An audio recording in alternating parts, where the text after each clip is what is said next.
तो ये जो ब्रह्म है कहां रहता है?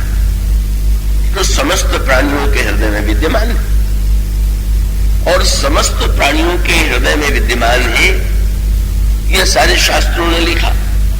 और ये सारे शास्त्रों ही क्यों, आप तो किसी नन्हे विद्यार्थी से भी पूछ दीजिए कि ईश्वर कहां रहता है, तो बेचारे ने किसी पाठ में पढ़ लिया होगा कि ईश्वर सर्वत्र रहता है, और वो कह देगा कि ईश्वर तो सर्वत्र रहता है। किंतु सर्वत्र रहना यदि सत्य है तो फिर वही प्रश्न है, क्या उसका अनुभव हो रहा है क्या? अगर वो ईश्वर हृदय में ही बैठा हुआ है तो हम दुखी क्यों हैं? हम में दुर्गुण क्यों है, दुर्विचार क्यों है? और गोस्वामी जी ने कहा असप्रभु हृदय अछत अविकारी सकल जीव जग दीन दुखारी।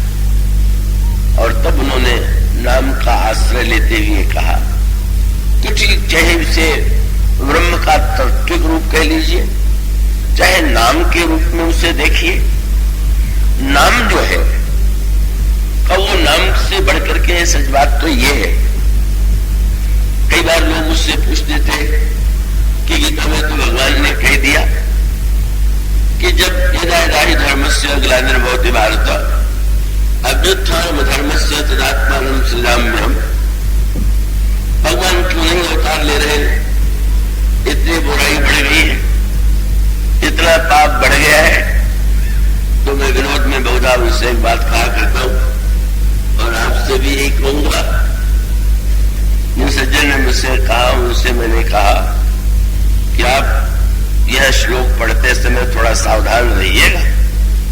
क्या कोई भगवान अवतार लेकर के साधुओं की रक्षा करते और बुरे लोगों का वध करते? तो मैंने यही कहा कि आप यदि ये समझते हो कि आप साधु हैं तो आप ये श्लोक दोहराइए, और कहीं आप वो नहीं है और अवतार लेकर के आ गए और आपका भी वध उन्होंने कर दिया तो क्या होगा? वो तो विनाशाय की दुष्कृता में साधु बनना सरल है क्या? आप कहते हैं भगवान का अवतार क्यों नहीं होता?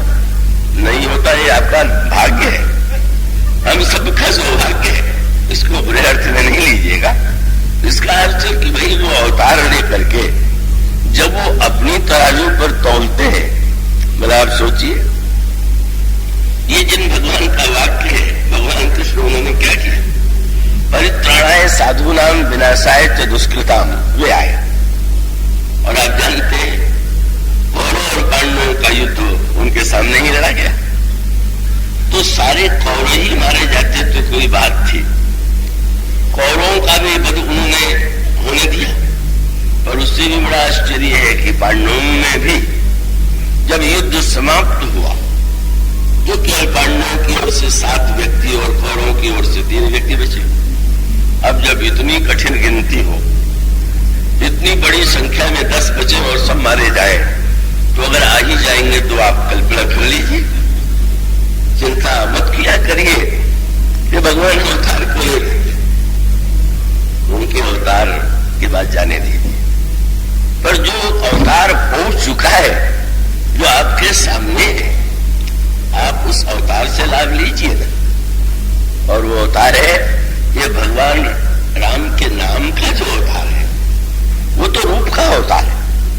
तो क्या रूप ही ईश्वर है क्या? नाम ईश्वर नहीं है क्या? रूप भी ईश्वर है, नाम भी ईश्वर है।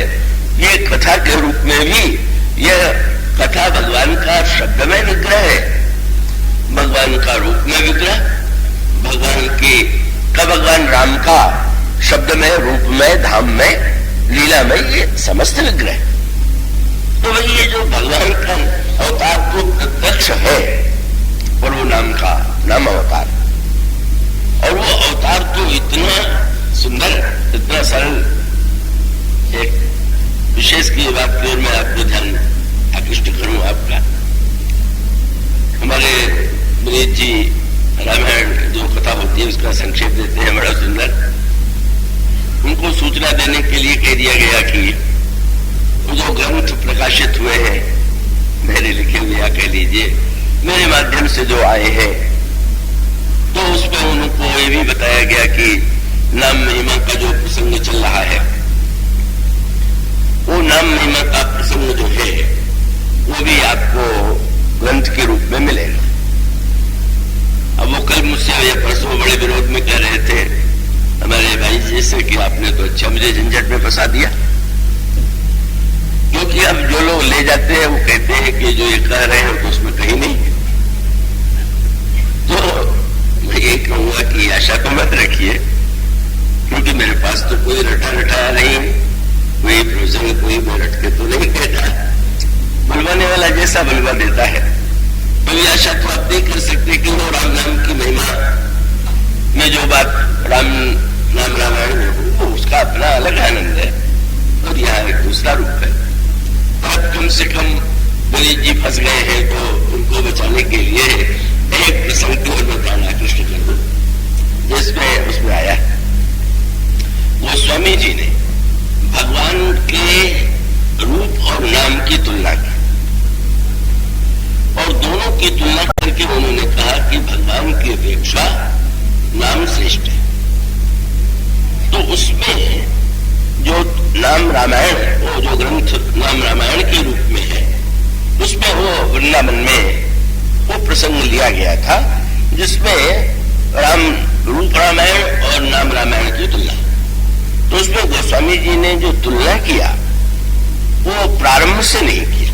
प्रारंभ से मैंने कह सकते थे कि जैसे भगवान राम प्रकट हुए अयोध्या में दशरथ कौशल्या के माध्यम से, उसी प्रकार से राम नाम का प्रकट हुआ, ऐसा उन्होंने नहीं किया। उस नाम रामायण में उन्होंने प्रसंग जो प्रारंभ किया वो प्रसंग प्रारंभ किया अहिल्या से, और वो पहली पंक्ति आपको यही मिलेगी। गोस्वामी जी कहते हैं भगवान राम ने अवतार लेकर के अहिल्या का उद्धार किया, किंतु प्रभु के नाम ने न जाने कितनी कुमति रूपा अहिल्याओं का उद्धार कर दिया।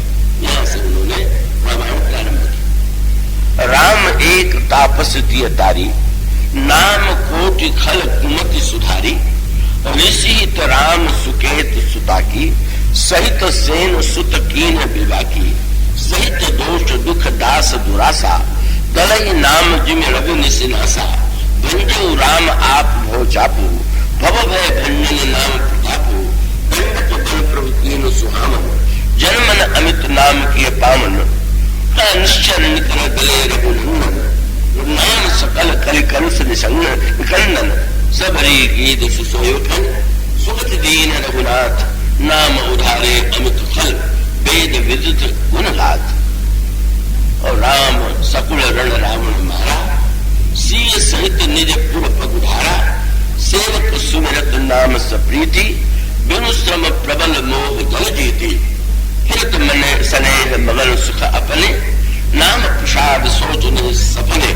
यह नाम रामायण की पंक्ति। इसमें उन्होंने अहिल्या से उद्धार से लेकर के रावण का वध और राम राज्य की स्थापना, जैसे भगवान राम ने अवतार लेकर के ये लीलाएं संपन्न की, इसी प्रकार से अगर हम नाम का आश्रय लें तो नाम का आश्रय लेने के बाद हमारे हृदय में एक रामायण चलेगी, और वो जो रामायण चलेगी नाम जप के द्वारा, उसमें अहिल्या उद्धार होगा, उसमें मारीच स्वभाव का वध होगा, उसमें धनुष टूटेगा, तो उसमें रावण मारा जाएगा और अंत में राम राज्य की स्थापना हो। वो एक बड़ा विस्तृत प्रसंग है, वो बड़ा ही अपने आप में अनोखा। तो वो इस प्रसंग में तो केवल इतनी बात की ओर मैं आपका ध्यान आकृष्ट करूं कि उन्होंने अहिल्या से ही क्यों प्रारंभ किया, अयोध्या से क्यों नहीं प्रारंभ किया। तुलना ही करनी थी तो जब वो राम राज्य तक ले गए तो अयोध्या से प्रारंभ करते, पर नहीं। गोस्वामी जी बताना चाहते थे कि भाई प्रभु के नाम में और प्रभु के अवतार में बहुत बड़ा अंतर है। क्या बोले, उनके अवतार के लिए तो इतना अधिक प्रयत्न करना पड़ता है, इतनी कठिन साधना होती है, तब अवतार लेते हैं, जिसका वर्णन आपको मनु के प्रसंग में मिलेगा। किस तरह से साधना के बाद भगवान ने अवतार लिया। तो वो स्वामी जी ये बताना चाहते थे कि भाई उस अवतार के लिए तो प्रयत्न करना है, पर इस अवतार के लिए आपको कोई प्रयत्न नहीं करना है। वह अवतार तो हो चुका है। और कितनी बढ़िया बात है। वो अवतार होता है तो पापियों को मारता है, और ये अवतार जो है वो पाप को मारता है।